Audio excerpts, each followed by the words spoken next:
অনেক প্রশ্ন আমরা দেখতে পাচ্ছি ইতিমধ্যে চলে এসছে।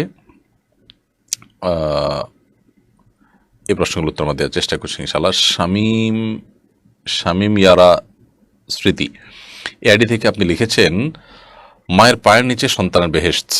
মায়ের পায়ের নিচে কি শুধু পুত্র সন্তানের বেহেশত, নাকি কন্যা সন্তানের ক্ষেত্রে এই কথা প্রযোজ্য হয়? দেখুন, এ বিষয়ে প্রসিদ্ধ যে হাদিসের ভাষ্য বর্ণনা করা হয়ে থাকে, আল জান্নাতু তাহতা আকদামিল উম্মাহাত, মায়েদের পায়ের নিচে সন্তানদের বেহেশত বা জান্নাত, সে বিষয়ে এই হাদিসটির বর্ণনাতে কিছুটা দুর্বলতা থাকলেও এর মর্ম বিশুদ্ধ হাদিস দ্বারা প্রমাণিত। কারণ নবী রাসূলুল্লাহ সাল্লাল্লাহু আলাইহি ওয়াসাল্লামের অন্য আরেকটা হাদিস আমরা জানি, যেখানে স্পষ্টত বর্ণিত হয়েছে, ইলজামহা ফাইনাল জান্নাতা তাহতা রিজলিহা আও ইনদা রিজলিহা ও কামা ওয়ারাদা ফিল হাদিস। মাকে আঁকড়ে থাকো, মাকে আঁকড়ে ধরো, মায়ের খেদমতে নিজেকে নিয়োজিত রাখো, কারণ জান্নাত তার পায়ের কাছে। এখানে পায়ের কাছে বা পায়ের নিচে জান্নাত হওয়া বলতে আক্ষরিক অর্থে জান্নাত পায়ের নিচে হওয়া বোঝানো হয়নি, বরং এখানে বোঝানো হয়েছে যে মা সন্তুষ্ট, মায়ের সেবা করে তাকে তুমি সন্তুষ্ট করতে পেরেছ, তো জান্নাত পাওয়া তোমার জন্য সহজ। এই উদ্দেশ্যেই মূলত রূপক অর্থে বলা হয়েছে তার পায়ের নিচে জান্নাতের কথা। অতএব একজন সন্তান তার মাকে খুশি করার চেষ্টা করবেন, একইভাবে বাবাকেই। কারণ অন্য একটা হাদিসে আসছে, নবী সাল্লাল্লাহু আলাইহি ওয়াসাল্লাম বলেছেন, রিদার রব্বি ফি রিদাল ওয়ালিদাইন ওয়া সাখাতুর রব্বি ফি সাখাতিল ওয়ালিদাইন। মা বাবার সন্তুষ্টির মধ্যেই রবের সন্তুষ্টি নিহিত, এবং মা বাবার অসন্তোষের মধ্যেই রবের অসন্তুষ্টি নিহিত। এজন্য একজন ইমানদার তিনি তার মা বাবার সেবা সর্বোচ্চ করার চেষ্টা করবেন।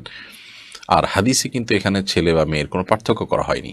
আপনি যেমন জানতে চেয়েছেন যেটা পুত্র সন্তানের জন্যই কি শুধু প্রযোজ্য কিনা, এখানে সবার জন্যই কমনভাবেই কথাটি বলা হয়েছে। সো পুত্র আর কন্যা সন্তানের জন্য আলাদা কোনো বিষয় এখানে নেই। আফজাল হোসেন আপনি লিখেছেন, আফতাবনগরে আপনার ইমামতিতে সালাতুল ইস্তিসকা অনুষ্ঠিত হয়েছে ইতিমধ্যে।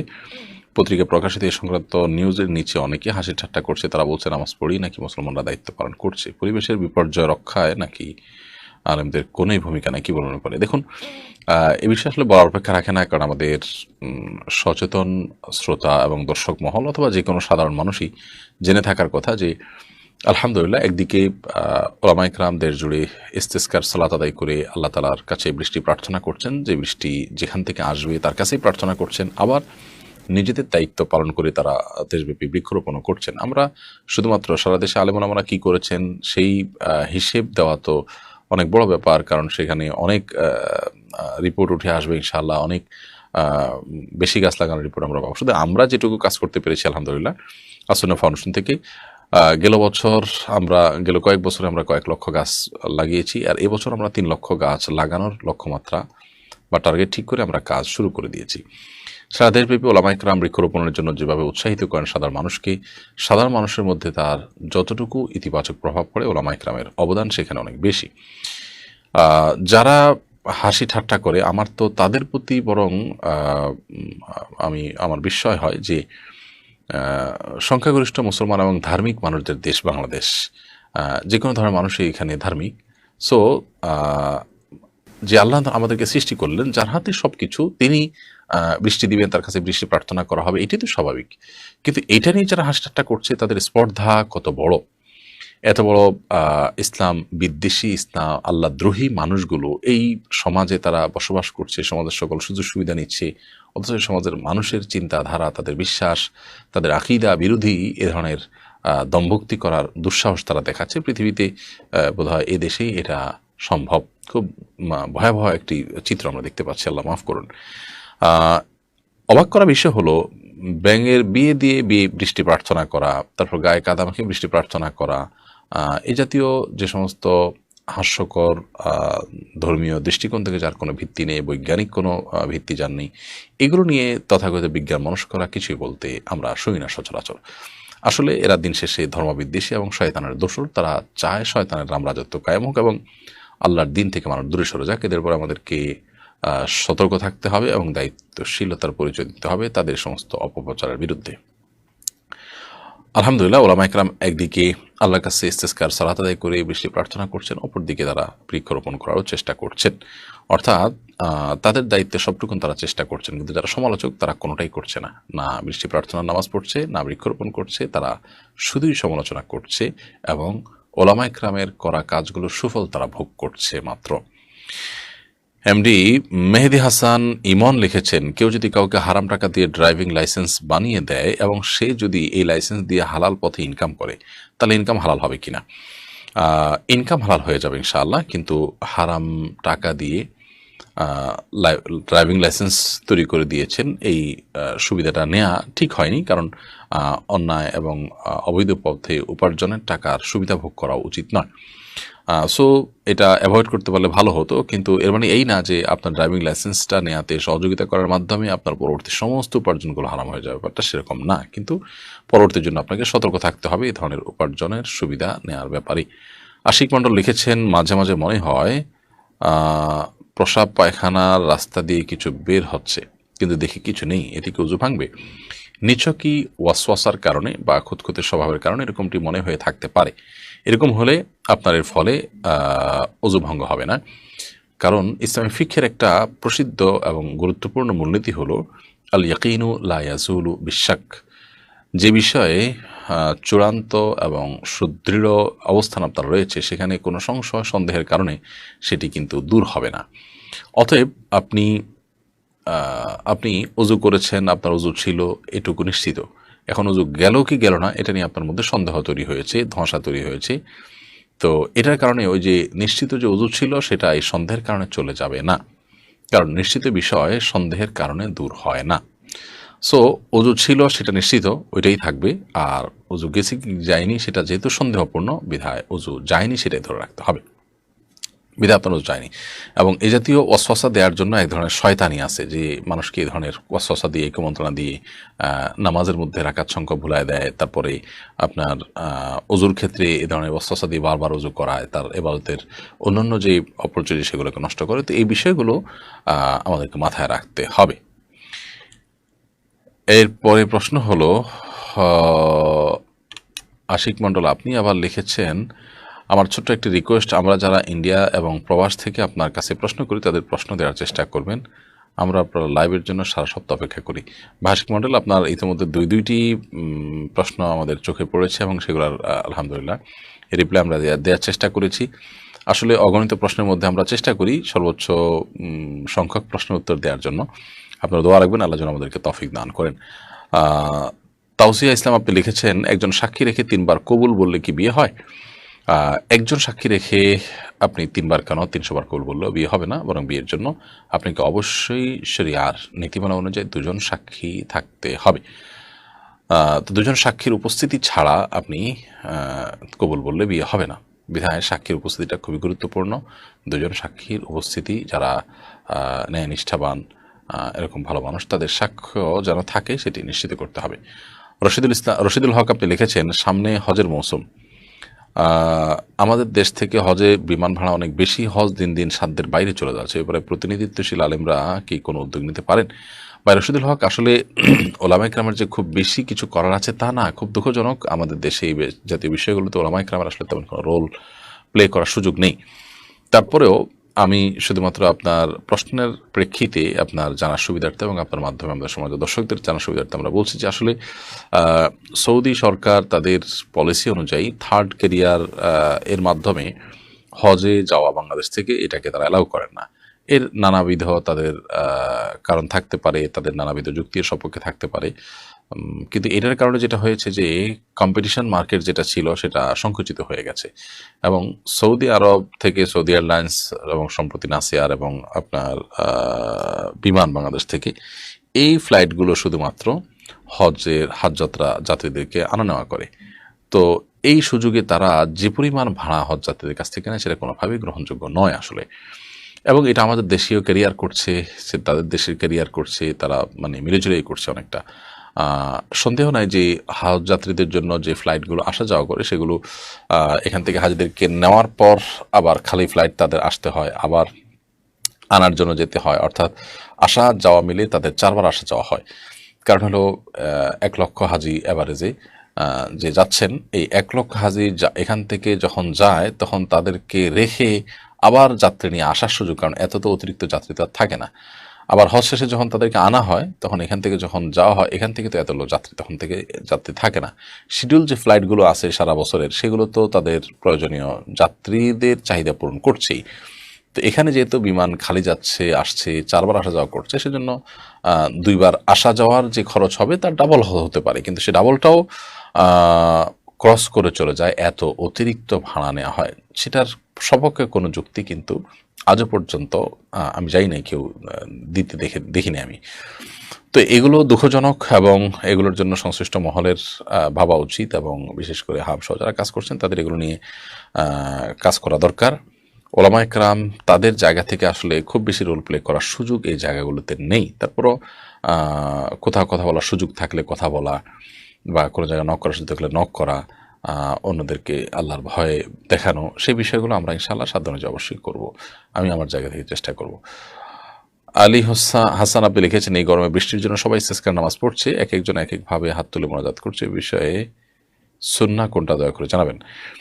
দেখুন, ইস্তেসকা সালাত বা বৃষ্টি প্রার্থনা সালাতের মধ্যে নবী সাল্লাল্লাহু আলাইহি সাল্লাম হাত উল্টো দিকে রেখে, হাতের তালুকে নিচের দিকে রেখে আর পিঠকে উপর দিকে রেখে দোয়া করেছেন বলে সহিহ মুসলিমে বর্ণিত হয়েছে। কোন কোন মুহাদ্দিসগণ এ হাদিসের ব্যাখ্যায় বলেছেন যে আসলে নবী সাল্লাম দোয়ার জন্য অনেক উপরে হাত তুলেছেন, তো তাতে এমনটি হয়েছে, তার বগল দেখা গেছে, এত বেশি তিনি হাত উত্তোলন করেছেন, এত অতিরিক্ত হাত উত্তোলন করতে যাওয়ার কারণে মনে হয়েছে যে এরকমটি হয়ে গেছে, অর্থাৎ কেবলা দিকে হাত আর পাতা, পিঠ আর তালু মাটির দিকে, এটা কেউ কেউ বলেছেন। তবে এর বিপরীত মতটি আমার কাছে অধিকতর শক্তিশালী মনে হয়, অর্থাৎ এটার অবস্থার পরিবর্তনের জন্য, যে আল্লাহ বৃষ্টি হচ্ছে না, অনাবৃষ্টির অবস্থাকে আপনি পরিবর্তন করে আমাদেরকে শীতল পরিবেশ দিন, এই অবস্থার পরিবর্তনের জন্য আমরা দোয়ার অবস্থাকে পরিবর্তন করে আল্লাহ তাআলার কাছে আমাদের আচরণের মাধ্যমে অবস্থার পরিবর্তন চাইছি। সেই জায়গা থেকে নবী করিম সাল্লাল্লাহু আলাইহি ওয়াসাল্লাম এভাবে করেছেন। তো এভাবে হাত উল্টো দিকে রেখে দোয়া করা সুন্নাহ, তবে এভাবে করলেও কোনো অসুবিধা নেই। বিশেষ করে অনেক উলামায়ে কেরামের মতে নবী সাল্লাল্লাহু আলাইহি ওয়াসাল্লাম এভাবেই করেছেন, সেটা হয়তো অতিরিক্ত ওঠার কারণে এরকমটি মনে হয়েছে। এই দুই রকমের ব্যাখ্যাই রয়েছে, তবে অর্থাৎ হাত উল্টে দোয়া করাটাই হলো অধিকতর যুক্তিসঙ্গত এবং হাদিসের সুস্পষ্ট বর্ণনা দ্বারা বোঝা যায়। দুঃখিত। নাফিসা সিদ্দিক আপনি লিখেছেন, আমি আমার বিয়েতে প্রায় 10 ভরি গহনা পেয়েছি। আমার কোনো উপার্জনের মাধ্যম নেই। আমার হাজবেন্ড এর জন্য ও আমার গহনার জাকাত দেয়া কষ্টকর। আমি অনেক কষ্ট করে আমার জমানো টাকা দিয়ে এতদিন যাবৎ আমার জাকাত আদায় করছি। আমি কি 7.5 ভরি গহনা রেখে বাকিটা আমার মেয়েকে দিয়ে দিতে পারবো? আমার জন্য জাকাত আদায় করা কষ্টকর হয়ে দাঁড়িয়েছে। দেখুন, 10 ভরি গহনা আপনি যেটা পেয়েছেন, সেটা যেহেতু কোনো উপার্জনের মাধ্যম নাই, আবার জাকাত ও দিতে পারছেন না আপনি, তো অবশ্যই আপনি প্রথমত আপনার মেয়েকে কিছু স্বর্ণ দিয়ে 7.5 ভরির কম করে ফেললেন, আপনি তাকে 3 ভরি দিলেন, আপনি 7 ভরি রাখলেন, বা 7 ভরি 7.5 ভরির কম রাখলেন, 7.5 ভরি হয়ে গেলে আপনার পুরোটা জাকাত দিতে হবে। তো এভাবে আপনি করতে পারেন।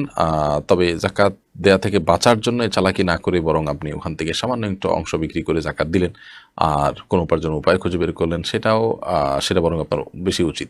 সেই সাথে মেয়েকে আপনি যদি দিয়ে দিতে চান, একান্ত দিয়েই দিলেন, এটা কোনো অভিনয় নাটক না, বরং তাকে আপনি দিয়ে দিলেন, তো সেটা আপনি দিতেই পারেন, তো আপনার জাকাত আসবে না। এরপরে প্রশ্ন করেছেন মোহাম্মদ ইব্রাহিম, আপনি লিখেছেন, একজন বক্তা টিকটকার হয়েছিল, সে পুনরায় আবার ওয়াজে ফিরে এসেছে, তাকে ওয়াজের দাওয়াত দেওয়া উচিত হবে কিনা? তার নিজেরই এখন ওয়াজের ফিল্ডে যাওয়া উচিত নয়, কারণ হলো ওয়াজ করার জন্য সে নিজে আসলে উপযুক্তই হয়নি। আমাদের দুর্ভাগ্য যে আমরা অনেকেই নিজেরা পাকার আগে মাইকের সামনে চলে আসছি, এবং আগে থেকেই আমরা ওয়াজ মাহফিলে কথা বলার জন্য মরিয়া হয়ে থাকছি। যারা তরুণ উদীয়মান, তারা ওয়াজ হোক, নসিহত হোক, দাওয়াতি ফিল্ড হোক, এগুলোতে কাজ করার আগে তাদের শেখা উচিত, পর্যাপ্ত সময় নিয়ে সেগুলো তাদের শেখা উচিত, বোঝা উচিত, তাহলে ইনশাআল্লাহ তাদের জন্য সামনে অগ্রসর হওয়াটা অনেক বেশি সহজ হবে। আর যদি তারা সেটা না করে, তাহলে সেক্ষেত্রে এই জাতীয় পরিস্থিতিতে তারা নিজেরা বিভ্রান্ত হবে, জাতিকে বিভ্রান্ত করবে।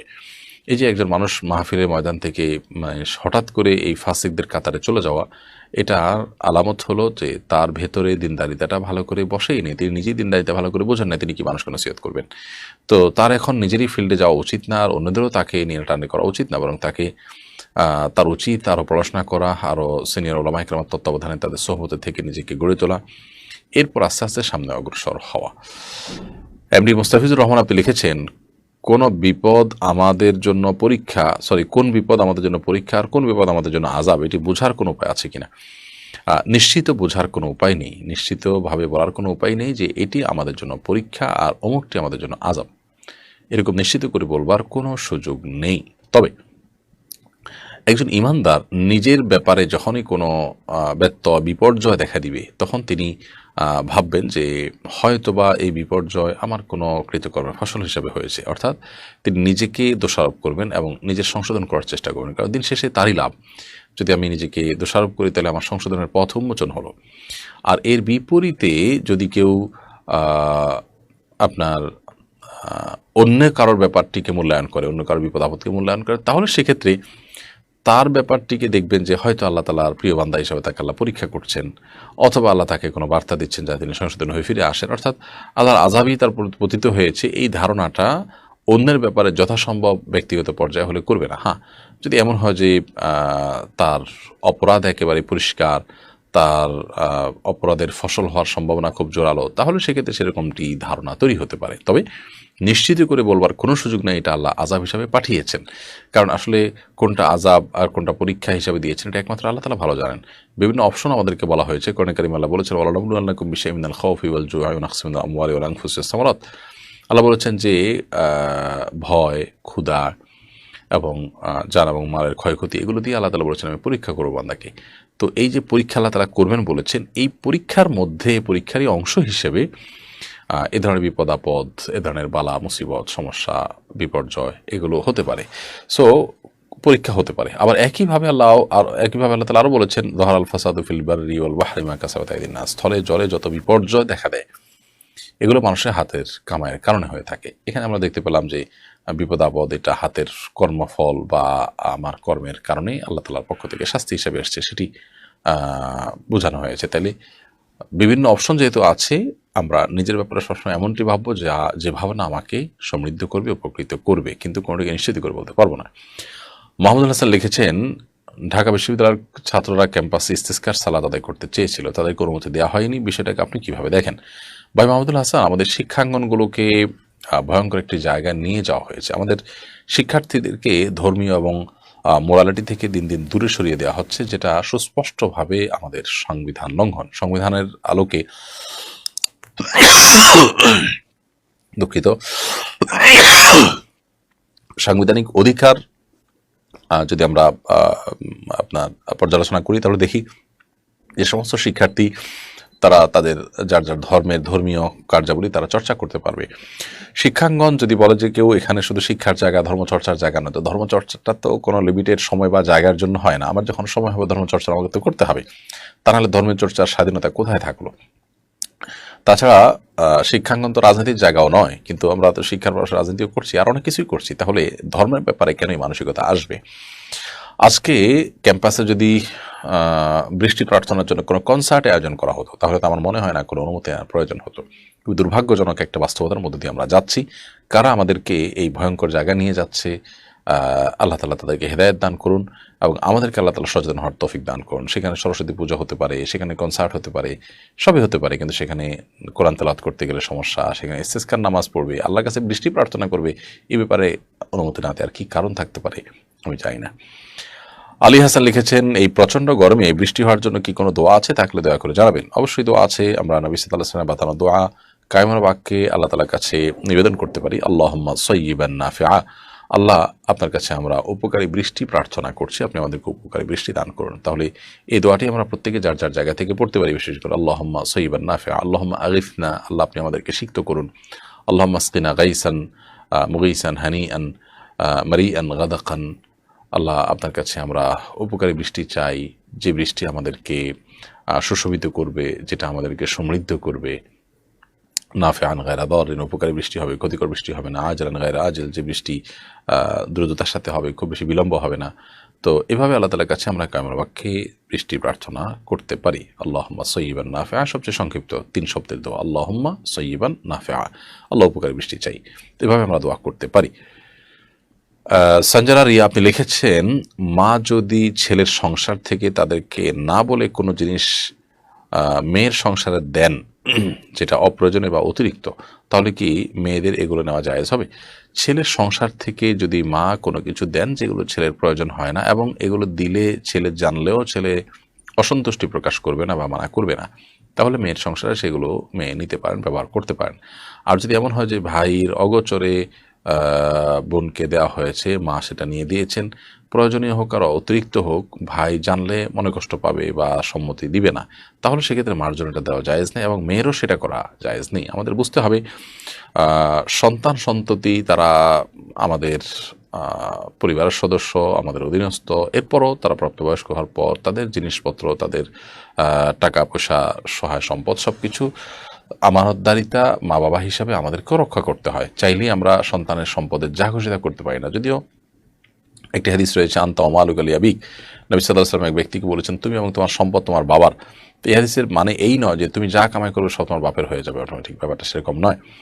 বরং তুমি এবং তুমি যা কামাই করবে সেখান থেকে তোমার বাবার নেয়ার অধিকার আছে, তার যতটুকু না নিলে নয়, তার প্রয়োজন পূরণের জন্য। অতএব এখানে ছেলের সংসার থেকে মা যদি কোনো কিছু নিয়ে মেয়েকে দেন, তো ছেলের অগোচরে দিলে ছেলে যদি সেটা শুনলে জানলে মনে কষ্ট পায় বলে মনে হয়, তাহলে সেটা জায়েজ নাই। আর যদি মনে হয় যে না, ছেলের মায়ের সাথে এতটুকু বোঝাপড়া থাকে যে মা এটা দিলেও ছেলে জানলেও মানে নাখোশ হবে না, তাহলে সেটা তো ঠিক আছে, মৌন সমর্থনের মধ্যে থাকে, মৌন সম্মতির মধ্যে থাকে। নিয়ন আহমেদ তামিম লিখেছেন, দুনিয়াতে কোনো সম্পদ না রেখে মারা গেলে কি গুনাহ হবে? কোরআন হাদিসে কি বলে? দুনিয়াতে কোনো সম্পদ না রেখে মারা গেলে গুনাহ হতে যাবে কেন? বরং কেউ যদি তার সমস্ত সম্পদ ব্যয় করে যান, খরচ করে যান, দান করে যান আল্লাহর রাহে, তাহলে সেটা জায়েজ আছে। তবে হ্যাঁ, এটা ঠিক যে সন্তান সন্ততিরা যাতে অন্য কারো কাছে হাত পাততে না হয় সেই ব্যবস্থা করে যাওয়া উত্তম এবং সুন্নাহ। এমনভাবে দান করে যাওয়াটা অনুচিত যে সন্তান সন্ততি অন্য কারোর কাছে হাত পাততে হয়। যদি কারোর সন্তান সন্ততি না থাকে, অথবা তারা তাদের মতো এস্টাবলিশড হয়ে যায়, বা তাদের হাত পাতার মতো অপশন আপাতত দেশে নাই, তাহলে সেক্ষেত্রে তিনি তার সমস্ত সম্পদ খরচ করে বা দান করে গেলে কোনো গুনাহ হবে না। যদি সন্তান সন্ততি ছোট থাকে, অথবা তারা এখন উপার্জনক্ষম হয় নাই, এই অবস্থা আপনি সব দান সাদকা করে গেলে তারা বিপদে পড়বে মনে হয়, তাহলে সেটা অবশ্যই অনুচিত। কারণ নবী সাল্লাল্লাহু আলাইহি ওয়াসাল্লাম বলেছেন যে তুমি তোমার সন্তানদেরকে রিক্ত হস্ত রেখে যাওয়ার চাইতে তাদের জন্য কিছু রেখে যাওয়াটা অধিকতর উত্তম। জায়ার আহমদ আপনি লিখেছেন, আমার স্বামীর ব্যাংকে 50 লক্ষ টাকা লোন আছে, তিনি হজ করলে কি হজ কবুল হবে? এই লোনটা যদি এমন লোন হয় যেটা তার ব্যবসায়িক উন্নতির জন্য করেছেন, তার ব্যবসাকে প্রসারিত করবার জন্য করেছেন, তাহলে সেক্ষেত্রে সেটি থাকা সত্ত্বেও তার যদি অন্য সম্পদ থাকে যে সম্পদ হজে খরচযোগ্য বা খরচ করার মতো, তাহলে তার জন্য হজ বর্তাবে এবং হজ করতে হবে। অনেক সময় আমাদের ব্যবসা বাণিজ্যকে সম্প্রসারিত করবার জন্য এবং বৃদ্ধি করবার জন্য আমরা অনেকে লোন নিয়ে থাকি ব্যাংক ইত্যাদি থেকে। তো সে সমস্ত লোন দেখা যায় কিস্তিতে পরিশোধযোগ্য, আমরা সেটা দিচ্ছি, একটা সিস্টেমের মধ্যে আছে। তো ওইটার কারণে আমাদের হজ কিংবা জাকাত কোনোটি রহিত হয় না, বরং এর বাইরে যখন অন্য সম্পদ থাকবে সেটা দিয়ে হজ করার মতো সুযোগ থাকলে, হজ করার মতো লিকুইড মানি ইত্যাদি থাকলে, তখন অবশ্যই হজ আমাদের উপরে বর্তাবে। ফারুক হাসান আপনি লিখেছেন, হজ করতে গিয়ে হাজিদের অহেতুক সেলফি তোলা কতটুকু সঙ্গত? হজ করতে গিয়ে অহেতুক সেলফি তোলা অবশ্যই হজের ভাব গাম্ভীর্যকে নষ্ট করে, অবশ্যই এটা হজের সাথে যায় না। একজন ইমানদার হিসাবে, একজন মুসলিম হিসাবে আমাদের সর্বোচ্চ সতর্ক থাকা উচিত এই সমস্ত বিষয়ের ক্ষেত্রে, যে আমরা হজ করতে গিয়ে এ ধরনের অহেতুক কোনো কাজকর্ম করব না। বিশেষ করে সেলফি তোলার মাধ্যমে আমাদের হজের কার্যাবলীকে সোশ্যাল মিডিয়াতে আপলোড করার মাধ্যমে আমরা অনেকেই এক ধরনের রিয়া বা লৌকিকতায় লিপ্ত হয়ে থাকি, যার ফলে আমাদের এই কষ্ট করে করা হজের সব থেকে আমরা বঞ্চিত হতে পারি। সেই জায়গা থেকে একজন ইমানদার এই সমস্ত কার্যাবলী থেকে নিজেকে বাঁচিয়ে রাখবেন এবং সেলফি তুলবেন না। হজের অনেক সৌন্দর্যকে আমরা নষ্ট করে ফেলি তথাকথিত এই সমস্ত সেলফির কারণে। যেখানে আল্লাহর দিকে মনোনিবেশ করার কথা, আল্লাহর দিকে রুজু হওয়ার কথা, আল্লাহর কে স্মরণ করার কথা, সেখানে আমরা যদি এই ধরনের বিষয়ের মধ্যে লেগে যাই, তাহলে সেটা সন্দেহাতীতভাবে আমাদের আমলের ঘাটতি, আমাদের ইমানের ত্রুটি, আমাদের হজে যাওয়ার জন্য যে প্রস্তুতি নেওয়া দরকার ছিল, আধ্যাত্মিক প্রস্তুতি, সেটা ত্রুটিকে প্রমাণ করে। সো এ ধরনের কার্যাবলী থেকে আমরা যথাসম্ভব বেঁচে থাকবো এবং এটাকে হাস্যকর অন্য 10টি তামাশা বস্তুর মতো করে হজকে আমরা বানিয়ে ফেলবো না। রবিন আক্তার লিখেছেন, তওবা করার আগের পাপ কি কিয়ামতের দিন মিজানের পাল্লা ওজন করা হবে? কেউ যদি তওবা করে ফেলেন এবং তওবা যদি তওবায়ে নাসুহা হয়, খাঁটি অন্তরে তওবা হয়, যে তওবা তার হক আদায় করে করা হয়েছে, শর্ত পূরণ করে করা হয়েছে, এরকম তওবা যদি কেউ করতে পারেন তাহলে সেক্ষেত্রে সেই তওবার কারণে পূর্বের সমস্ত গুনাহগুলো মাফ হয়ে যায়। আত্তাইবু মিনাজ যামবি কামা লা যামবা, হাদিসে আসছে যে ব্যক্তি তওবা করে তা গুনাহ মাফ চায় আল্লাহ তাআলার কাছে এবং তওবার হক আদায় করে, তার তওবা আল্লাহ রাব্বুল আলামিন যদি কবুল করে ফেলেন তাহলে তার আগের কোনো গুনাহ আর থাকে না, এমনটি অবস্থা হয়ে যায়। তো এরকম যদি হয় তাহলে সেক্ষেত্রে আগেরগুলো তার আমলনামাতে উঠবে না। এখন প্রশ্ন হলো যে আপনি কতটা তওবা সেভাবে করতে পেরেছেন। যদি তওবার হক আদায় করে করতে পেরে থাকেন এবং আল্লাহর সাথে কবুল করে থাকেন তাহলে আল্লাহর রহমতে আশাই করা যায় যে আপনার আগের সে সমস্ত গুনাহগুলো আপনার আমলনামায় থাকবে না। আহ এরপরে প্রশ্ন করেছেন মুন্না খান, আপনি লিখেছেন আমি বিবাহ করব, পাত্রী হিসাবে কেমন মেয়ে নির্বাচন করতে পরামর্শ দিবেন? আমার বাড়ি ভারতের পশ্চিমবঙ্গের কোচবিহার জেলায়। ভাই মুন্না খান, আল্লাহ তালা আপনাকে সুপাত্রীর ব্যবস্থা করে দিন এবং সৎ এবং নেককার জীবনসঙ্গীর ব্যবস্থা করে দিন, আমরা মনে প্রাণে দোয়া করি আপনার জন্য। আর সে সাথে আপনার জন্য পরামর্শ হবে নবী সাল্লাল্লাহু আলাইহি ওয়াসাল্লামের হাদিসের আলোকে আপনি দিনদারিতাকে অগ্রাধিকার দিয়ে আপনার জীবনসঙ্গিনী নির্বাচন করবেন। অর্থাৎ যাকে আপনি বিয়ে করবেন তিনি যেন দিনদার হন, তিনি যেন আল্লাহভীরু হন, তার মধ্যে যেন আল্লাহর ভয় থাকে এবং তিনি যেন দিন শেষে সত্যিকারের দিনদার হন। আমরা অবশ্য আজকাল দিনদারিতার ক্ষেত্রেও দিনদারিতা নিরূপণ করার ক্ষেত্রে আমরা ভুল করি। ছেলেদের ক্ষেত্রে আমরা অনেকে মনে করি দাড়ি টুপি আছে, নামাজ পড়া, এটাই দিনদারিতার জন্য যথেষ্ট। মেয়েদের ক্ষেত্রে বোরকা আছে, নামাজ কালাম পড়ছে, আমরা মনে করি দিনদারিতার জন্য এটাই যথেষ্ট। অথচ এটা দিনদারিতার একটা আলামত মাত্র, কিন্তু চূড়ান্ত দিনদারিতা হলো একজন মানুষের ভেতর থেকে যখন আল্লাহর কাছে তিনি নিজেকে সমর্পণ করেন, আল্লাহর কাছে নিজেকে যখন উপস্থাপন করেন এবং আল্লাহর কাছে বান্দী হিসাবে যখন নিজেকে তিনি পেশ করেন, তখন তিনি মূলত দিনদার মানুষ হিসাবে চূড়ান্তভাবে তাকে বলা যায়। এবং তার কাছে কোরআন হাদিস আসার পর তিনি আর কোনো যুক্তি পেশ করেন না, বরং কোরআন হাদিসের কাছে নিজেকে সমর্পণ করেন, সোপর্দ করেন, বিনীত করেন, অবনত করেন। এরকম মানুষ হলে তিনি মূলত সত্যিকারের দিনদার। অনেকে আছেন যে বাহ্যিকভাবে তিনি দিনদার অথচ তার কাজে কর্মে তিনি পরিপূর্ণভাবে কোরআন হাদিসের অনুসারী নন, হালাল হারামের বাছবিচার নেই, আল্লাহর ভয় তার মধ্যে নেই। এরকম যদি হয় তাহলে সেক্ষেত্রে সেই লোক কখনো প্রকৃত অর্থে দিনদার নয়। নবী সাল্লাল্লাহু আলাইহি ওয়াসাল্লাম বলেছেন তুনকাহুল মারআতু লিআরবা, মেয়েদেরকে চারটি জিনিস দেখে সাধারণত বিয়ে করা হয়। লিমা আলিহা ওয়া লিজামালিহা ওয়া হাসাবিহা, কারোর সম্পদ, কারোর বংশমর্যাদা, কারোর সৌন্দর্য দেখে বিয়ে করা হয়। আবার অনেকে ধার্মিকতা দেখে বিয়ে করে। তবে নবী সাল্লাল্লাহু আলাইহি ওয়াসাল্লাম বলেছেন ফাজফা বিজাতিদ দ্বীন, তুমি ধার্মিকতা দেখে বিয়ে করার চেষ্টা করবে, অর্থাৎ এর মাধ্যমে তুমি সফল হওয়ার চেষ্টা করবে। এজন্য আমাদের প্রচেষ্টা থাকা উচিত যেন আমরা ধার্মিকতাকেই সবকিছুর উপরে অগ্রাধিকার দিই এবং সেটা বিবেচনা করি যেন পাত্র পাত্রী নির্বাচন করি। আল্লাহ তাআলা আমাদেরকে সেই তৌফিক দান করুন। আতাউল হক, আপনি লিখেছেন আমি মিষ্টির দোকানে চাকরি করি, মিষ্টি এবং জিলাপি মাপার সময় কার্টুন সহ মাপা হয়, শরীরের দৃষ্টিতে এটা কি জায়েজ হবে? কার্টুনের ওজন প্রায় 50 গ্রাম।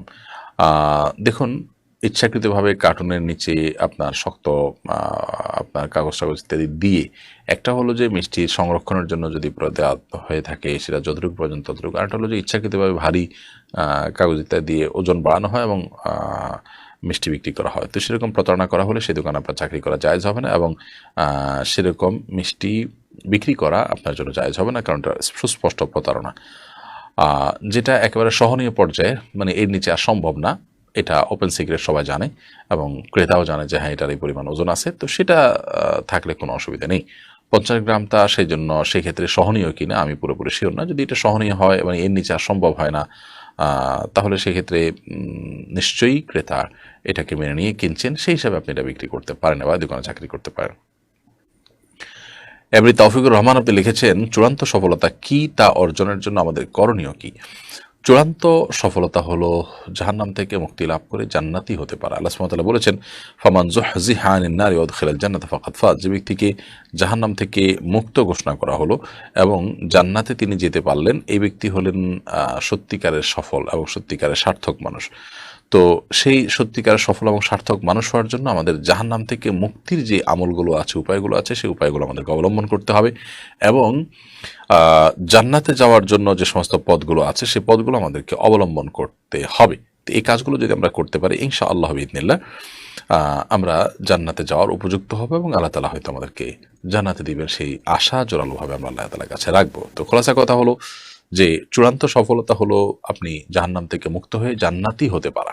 এর জন্য আল্লাহ তাআলার কাছে আমাদের দোয়া এবং অব্যাহত আমল এবং প্রচেষ্টা থাকবে কোরআন হাদিস জান্নাতে যাওয়ার পথ, জাহান্নাম থেকে মুক্ত থাকার পথগুলো পরিষ্কার করে বাতলে দিয়েছে, শুধুমাত্র অবলম্বন করতে হবে। পারভেজ হোসেন আপনি লিখেছেন, ফরিদপুরে 2 মুসলিম শ্রমিককে হত্যা করা হলো, এ বিষয়ে মিডিয়া সম্পূর্ণ নিশ্চুপ, বিষয়টাকে আপনি কিভাবে দেখেন? এরকম পরিস্থিতিতে আমাদের করণীয় কি?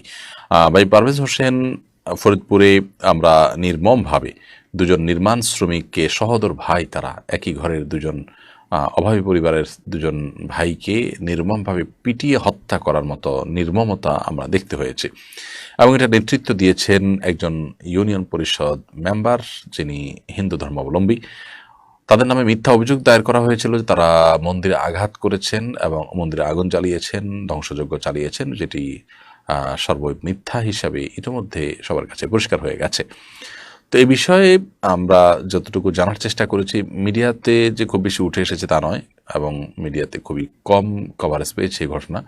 হয়তোবা এটাকে কেন্দ্র করে কোনো প্রকার ধর্মীয় অসহিষ্ণুতা ছড়িয়ে পড়ে কিনা, সেজন্য তারা এটাকে নিশ্চুপ ছিলেন। কিন্তু এর বিপরীতে যদি কোনো মুসলিম এরকম কিছু করতেন, তাহলে সেক্ষেত্রে সেটা নিয়ে তারা তুলকালাম কাণ্ড করত। তো এক্ষেত্রে অবশ্য এক্সট্রিম মিডিয়ার উদ্দেশ্য নিয়ে প্রশ্ন তোলাই যায় যে তারা আসলে কি চাচ্ছেন বা তাদের দুর্বিসন্ধির জায়গাটা কোনটি, সেটি বোধহয় আমাদের অনেকের কাছে ইতিমধ্যে পরিষ্কার হয়ে গেছে। যাই হোক, তো এ বিষয়ে আমরা জানার চেষ্টা করেছি, সেখানে সরজমিনে যারা দেখতে গিয়েছেন এরকম দায়িত্বশীল মানুষদের সাথে আমরা কথা বলেছি, জানার চেষ্টা করেছি। তাতে আমাদের কাছে যেটা মনে হয়েছে তা হলো যে সেখানে বা তারা যে তথ্য আমাদেরকে দিয়েছেন সেখানে সরজমিনে তদন্ত করে সেটি হলো যে এটি ধর্মীয় কোনো আপনার মারামারি বা ধর্মীয় কোনো কি বলে এটাকে উগ্রতা থেকেই সৃষ্টি হয়নি। মূলত সৃষ্টি হয়েছে সেই ইউনিয়ন এলাকা, হিন্দু প্রধান এলাকা, হিন্দুদের পরিমাণ সেখানে বেশি। ইউনিয়ন পরিষদের মেম্বার, যিনি হিন্দু ধর্মাবলম্বী, তিনি এখানে নির্মাণ কাজ চলাকালে বাধা সৃষ্টি করেছেন, চাঁদা দাবি করেছেন, এবং এখানে তার স্বার্থ জড়িয়েছিল। তো তার সেটিকে, সেই স্বার্থকে বা তার সেই চাওয়াকে উপেক্ষা করে সেখানে টয়লেট নির্মাণ করা হচ্ছিল প্রতিষ্ঠানের, এবং সেটা আমি মন্দিরের খুব কাছেই। যখন মন্দিরে আগুনের ঘটনা ঘটলো, সেটি ব্যাপার ইতিমধ্যে আমরা অনেকে দেখেছি বিভিন্ন নিউজ, যে সেখানে আসলে মুসলমানদের কোনো ভূমিকাই ছিল না। যাই হোক, তো সেটাকে উদুরপিণ্ডি বুদুর ঘাড়ে চাপিয়ে এই নিরীহ নির্মমভাবে আপনার এই শ্রমিকদেরকে হত্যা করার উদ্যোগ নিয়েছেন সেই ইউনিয়ন পরিষদের সেই সদস্য, চেয়ারম্যানের নেতৃত্বে মারধর শুরু হয় এবং পরবর্তীতে হিন্দুরা এসে সেখানে যোগ দিয়ে তাদেরকে মেরে ফেলা হয়। দুটি প্রাণ কীভাবে মেরে ফেলা হবে এবং পুরো আপনার মিডিয়া জগৎ অনেকটা চুপচাপের মতো থাকবে, এটি আসলে কোনো সভ্য সমাজেতে গ্রহণযোগ্য হতে পারে না। খুবই দুঃখজনক বিষয়টি। যদিও ধর্মীয় আপনার উগ্রতা থেকেই সৃষ্টি হয়নি, কিন্তু শেষ পর্যন্ত সেটাকে ধর্মীয় উগ্রতার প্রলেপই দেওয়া হয়েছে, অর্থাৎ ধর্মকে ব্যবহার করা হয়েছে এখানে 2 মুসলিমকে হত্যা করবার জন্য। এদেশের মানুষ, আমি বরাবর বলি যে খুবই সাম্প্রদায়িক সম্প্রীতি মেনে চলা মানুষ। এর অন্যতম কারণ দেশে ওলামা ইকরাম সর্বস্তরের সাধারণ মানুষকে সবসময় শান্ত এবং সহিষ্ণু থাকতে শিক্ষা দেন। আমরা আমাদের পার্শ্ববর্তী দেশ ভারতের কথা বলি, কী পরিমাণ দাঙ্গা সেখানে হয়ে থাকে, সেখানে সংখ্যালঘুদের উপর কী পরিমাণ নিপীড়ন চলে এবং প্রতিনিয়ত সেখানে কী পরিমাণ হত্যাযজ্ঞ চলে সামান্য ঠুনকো অজুহাতে।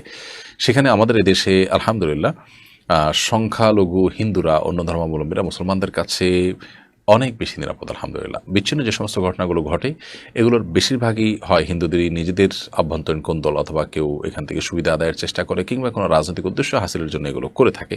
সেটি আমাদের কারোর কাছে এখন আর অপরিষ্কার নয়, বারবার এগুলো প্রমাণিত হয়ে গেছে ইতিমধ্যে। এরপরও যে কোনো মুসলিম ভুল করছে না তা না, কিন্তু সব পরিমাণে সেটা এতই কম যে আসলে উল্লেখ করার মতো নয়। এরকম একটা জায়গায় এই ধরনের বিষয়কে যদি শক্ত হাতে দমন করা না হয়, দৃষ্টান্তমূলক শাস্তি দেওয়া না হয়, তাহলে মানুষের কাছে ভুল বার্তা যাবে এবং মানুষ ভুল মেসেজ নেবে এবং এগুলো অত্যন্ত ভয়াবহ আকার পরিগ্রহ করতে পারে। সেজন্য দায়িত্বশীলতার সাথে বিষয়গুলোকে দেখবেন এবং বিবেচনা করবেন, উপযুক্ত শাস্তি নিশ্চিত করবেন দ্রুততম সময়ে অপরাধীদেরকে। নিশ্চয়ই ইউনিয়ন পরিষদের মেম্বার, চেয়ারম্যান যারাই জড়িত থাকেন, তাদের হীনস্বার্থ চরিতার্থ করবার জন্য এখানে ধর্মকে টেনে এনে নির্মমভাবে 2 মুসলিম শ্রমিককে যে খুন করা হলো, এটার মানে দ্রুততার সাথে বিচার হওয়া এবং বিচার শাস্তি কার্যকর করা উচিত। তা না হলে মানুষ ভুল বুঝবে, ভুল বার্তা যাবে এবং ইতিমধ্যে নানা রকমের বার্তা ছড়াচ্ছে এবং এটা আমাদের কারোর জন্য ভালো কিছু বয়ে আনবে না। বিধায় ধর্মীয় সম্প্রীতি রক্ষা করবার প্রয়োজনেই এটাকে ধামাচাপা দেওয়া নয়, বরং উপযুক্ত আপনার তদন্তের মাধ্যমে উপযুক্ত মানে দোষী ব্যক্তিদেরকে উপযুক্ত শাস্তি দেওয়া উচিত। সুমাইয়া মজুমদার আপনি লিখেছেন, কারোর সাথে অন্যায় করে তার থেকে ক্ষমা চাওয়ার পর সে যদি ক্ষমা করে দেয়, এই অন্যায়ের জন্য কি কিয়ামতের দিন জবাবদিহিতা করা লাগবে? বোন সুমাইয়া, কারোর সাথে আপনি অন্যায় করার পর যদি তার থেকে ক্ষমা চেয়ে থাকেন এবং সে যদি ক্ষমা করেই দেয়, তাহলে সেক্ষেত্রে আর কিয়ামতের দিন এটার জন্য তার কাছ থেকে আর জবাবদিহি করা লাগবে না। কিন্তু যে কোনো অন্যায় হয়ে গেলে, মানুষের প্রতি অন্যায় করলেও সেখানে দুটি অপরাধ থাকে। একটা হলো যে ব্যক্তির প্রতি অন্যায় করলেন তার অধিকার আপনি হরণ করলেন, লঙ্ঘন করলেন, নষ্ট করলেন। আরেকটি হলো আল্লাহ তাআলার নির্দেশ আপনি লঙ্ঘন করলেন, কারণ আপনি মানুষের প্রতি সদয় হতে আল্লাহ আপনাকে নির্দেশ করেছেন, কারোর অধিকার নষ্ট না করতে আল্লাহ আপনাকে নির্দেশ করেছেন, তো আপনি সেগুলো করে লঙ্ঘন করেছেন সেই আল্লাহ নির্দেশকে।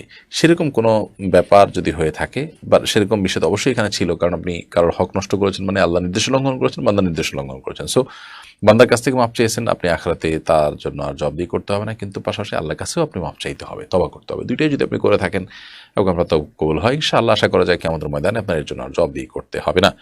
এমনি মশিউর রহমান আপনি লিখেছেন, আমার শাশুড়ি একজন কিডনি ট্রান্সপ্লান্টের রোগী। 4 মাস আগে ওনার কিডনি ট্রান্সপ্লান্ট হওয়ার 26 দিন নামাজ পড়তে পারেননি। এই রমজান মাসে উনি তারাবির নামাজ পড়লেও রোজা রাখতে পারেননি, যেহেতু ওনাকে নিয়মিত অত্যন্ত হাই ডোজের ওষুধ খেতে হয়। উনি কীভাবে সেই 26 দিনের নামাজ কাজা পড়তে পারেন আর রোজাগুলোর ব্যাপারে উনি কী করবেন? এখন তিনি রোজা যদি রাখার মতো সামর্থ্য তার থাকে তাহলে এখন রোজা রেখে ফেলবেন, আর যদি এখন রোজা রাখার সামর্থ্য না থাকে কিন্তু সামর্থ্য হবে সেরকম আশা থাকে, তাহলে অপেক্ষা করবেন, যখন তৌফিক হবে তখন রাখবেন। যদি একান্ত তিনি রাখতে না পারেন বা আর আপাত দৃষ্টিতে তার সুস্থ হওয়া সুদূর পরাহত থাকে, তাহলে সেক্ষেত্রে তার যতগুলো রোজা ভঙ্গ হবে বা রাখতে পারেননি তিনি, সেগুলোর জন্য ফিদিয়া আদায় করতে হবে। আল্লাহ সুবহানাহু ওয়া তাআলা বলেছেন, ওয়াদাল্লাযিনা ইউতিকুনাহু ফিদিয়াতুন তা'আমু মিসকিন, যারা সিয়াম রাখতে সক্ষম নন তাদের জন্য মিসকিনদেরকে খাদ্য দিয়ে দেওয়াটাই হলো করণীয়। সো ওনার পক্ষ থেকে প্রত্যেক রোজার জন্য একটা করে ফিদিয়া বা আপনার একটা করে ফিতরা আমরা দিয়ে থাকি। ওই পরিমাণ ফিতরা পরিমাণে 30 রোজার জন্য 30টা ফিতরা দিয়ে দিবেন, তাতে ইনশাআল্লাহ দায়মুক্ত হয়ে যাবেন, যদি তার সুস্থ হওয়ার সম্ভাবনা কম থাকে বা দূরবর্তী থাকে। আর 26 দিনের নামাজ যেটা পড়েছেন সেটা এখন তিনি কাজা করে ফেলবেন। ফরজ এবং ওয়াজিবগুলো শুধু কাজা করবেন, সুন্নতগুলো কাজা করতে হবে না, এবং হিসেব করে করে কত ওয়াক্ত নামাজ হয়েছে, ফজরটা, জোহরটা, প্রথম দিনের ফজরটা যদি কাজা হয়েছিল, এরপর দ্বিতীয় দিনের জোহরটা, প্রথম দিনের ফজরটা, দ্বিতীয় দিনের ফজরটা, এভাবে নিয়ত করে করে তিনি কাজা করে ফেলবেন। মেহেদী হাসান মিরাজ আপনি লিখেছেন, নিজের মৃত্যু যেন তাড়াতাড়ি হয় সেজন্য কি দোয়া করা যাবে না? অবশ্যই দোয়া করা যাবে না ভাই। কারণ হলো নবী সাল্লাল্লাহু আলাইহি ওয়াসাল্লাম পরিষ্কারভাবে নিষেধ করেছেন, তোমরা আল্লাহর কাছে মৃত্যু কামনা করবে না। আমরা মৃত্যু কামনা যদি কেউ করি তাহলে কেন করব? নিশ্চয়ই ডিপ্রেশনে পড়ে করব, নিশ্চয়ই কোনো বিপদে পড়ে আমি চাইবো যে এটা থেকে মুক্তি লাভের জন্য মৃত্যুবরণ করে আমি মুক্ত হতে চাইব। তো আমার বিপদ থেকে মুক্তি যে হবে মৃত্যুর মাধ্যমে, এটা আমি কীভাবে নিশ্চিত হলাম? বরং মৃত্যুর মাধ্যমে তো বিপদটা আরও প্রলম্বিত হলো, আরও বড় হলো, দীর্ঘায়িত হলো। কারণ আমার আগের বিপদটা ছিল শুধু পার্থিব, এখন অপার্থিব হয়ে গেল। অনন্ত অসীমকালের জন্য আমার জাহান্নামের যাত্রার পথে আমি অগ্রসর হয়ে গেলাম। খুব ভয়ঙ্কর একটি ব্যাপার। তো এই জন্য একজন ঈমানদার কখনো নিজের মৃত্যু কামনা করতে পারেন না। নবী সাল্লাল্লাহু আলাইহি ওয়াসাল্লামের এক্ষেত্রে এই জাতীয় বিষয়ে দোয়া ছিল যে, আল্লাহুম্মা আহয়িনি মা কানাতিল হায়াতু জিয়াদাতান লি ফি খাইর, আল্লাহ আমাকে ততদিন আপনি বাঁচিয়ে রাখুন যতদিন আমার বেঁচে থাকার মধ্যে আমার কল্যাণ রয়েছে, আমি যতদিন বেঁচে থাকলে আমার কল্যাণ আরও বৃদ্ধি পাবে। ও আমিতনি মা কানাতিল ওয়াফাতু জিয়াদাতান লি ফি খাইর, ও আমিতনি মা কানাতিল ওয়াফাতু রাহাতাল লিমিন কুল্লি শার, আল্লাহ তখন আমাকে মৃত্যু দেন যখন আমার মৃত্যুটা হবে সকল অকল্যাণ থেকে মুক্তি লাভের মাধ্যম, অর্থাৎ এর মাধ্যমে আমি দুনিয়াতে কষ্ট, গ্লানি এগুলোর থেকে রেহাই পাবো এবং আখিরাতে আমার পথ সুগম হবে, সেরকম সময় মৃত্যু চাই। সেই জন্য মৃত্যু এবং হায়াত মানুষ এভাবে আল্লাহর কাছে কামনা করবে, কিন্তু ইমিডিয়েট আমার মৃত্যু চাই, এখন আমার মৃত্যু হলে আমার কল্যাণ হবে এমনটি তো আমি নিশ্চিত নই, যার কারণে এইভাবে দোয়া করা নিষেধ। মারিয়া মনসুর লিখেছেন, মা বাবার জন্য কীভাবে দোয়া করব? মা বাবার জন্য আপনি দোয়া করবেন কীভাবে? আল্লাহ তাআলা নিজে শিক্ষা দিয়েছেন, ওয়াকুর রব্বির হামহুমা কামা রাব্বায়ানি সগীরা, আর তুমি বলো যে হ্যাঁ আমার রব, হ্যাঁ আমার পালনকর্তা, আপনি আমার মা বাবা উভয়ের প্রতি আপনি রহম করুন, যেভাবে তারা আমাকে ছোটোবেলায় শৈশবে আমার প্রতি রহম করেছেন, অনুগ্রহ করেছিলেন। তো এইভাবে মা বাবার জন্য দোয়া করা শিক্ষা আল্লাহ রাব্বুল আলামিন আমাদেরকে দিয়েছেন স্বয়ং, অতএব সেভাবে আমরা দোয়া করতে পারি। এছাড়া মা বাবার জন্য আমরা নিজের ভাষা, নিজের যেভাবে ভালো লাগে সেভাবে আমরা দোয়াও করতে পারি। মেহরাব আপনি লিখেছেন, আমার স্ত্রীর বাবা মায়ের ডিভোর্স হয়ে গেছে এবং তার মায়ের দ্বিতীয় বিবাহ হয়েছে, আমার স্ত্রী কি তার মায়ের দ্বিতীয় স্বামীর সঙ্গে দেখা দিতে পারবে? আপনার স্ত্রীর বাবা মায়ের মধ্যে যদিও ডিভোর্স হয়ে গেছে এবং মায়ের দ্বিতীয় বিয়ে হয়েছে, আপনার স্ত্রী তার মায়ের দ্বিতীয় স্বামীর সঙ্গে অবশ্যই দেখা দিতে পারবে। কারণ হলো মায়ের স্বামী তিনি যদি আপনার আপন বাবা নাও হন, তারপর তিনি এক ধরনের বাবা।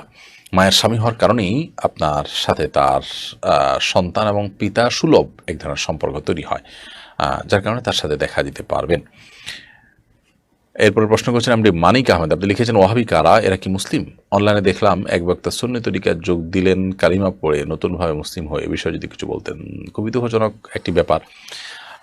ওয়াহাবি বলা হয় সৌদি আরবের আব্দুল ওয়াহাব নজদি রাহিমাহুল্লাহ, একজন আলিম, একজন দায়ী ছিলেন। তাকে নিয়ে নানামুখী চিন্তাভাবনা, নানা ধরনের চিন্তাধারা আছে, কিন্তু দিন শেষে তিনি যে মুসলিম ছিলেন এবং তার যে অনেক ভালো কর্ম ছিল সে ব্যাপারে কোনো সন্দেহ রাখবার কোনো সুযোগ নেই। তাওহীদ এবং সুন্নাতের পথে দাওয়াত দিতেন, বেদাতের ব্যাপারে কঠোর এবং শিরকের ব্যাপারে কঠোর ছিলেন। দিন শেষে তিনি মানুষ ছিলেন, তার সমালোচনার জায়গা থাকতে পারে, কিন্তু তার যে মূল পরিচয় সেটি পরিষ্কার। তো সাধারণত আমাদের দেশে যারা তাওহীদ এবং শিরকের ব্যাপারে সচেতন, শিরক থেকে বেঁচে থেকে তাওহীদকে প্রতিষ্ঠা করতে চায়, বেদাত থেকে বেঁচে থেকে সুন্নাহকে প্রতিষ্ঠা করতে চায়, তাদেরকে আমাদের দেশে চট্টগ্রাম অঞ্চলের দিকে সাধারণত ওয়াহাবি বলে আপনার ট্রল করা হয়, অর্থাৎ আব্দুল ওয়াহাব নজরুল অনুসারী বলে দাবি করা হয়। ওয়াহাব আল্লাহ তাআলার গুণবাচক নাম। ওয়াহাবি হওয়া মানে আল্লাহওয়ালা হওয়া, সে অর্থেও হয়, যদিও সে অর্থে বলা হয় না।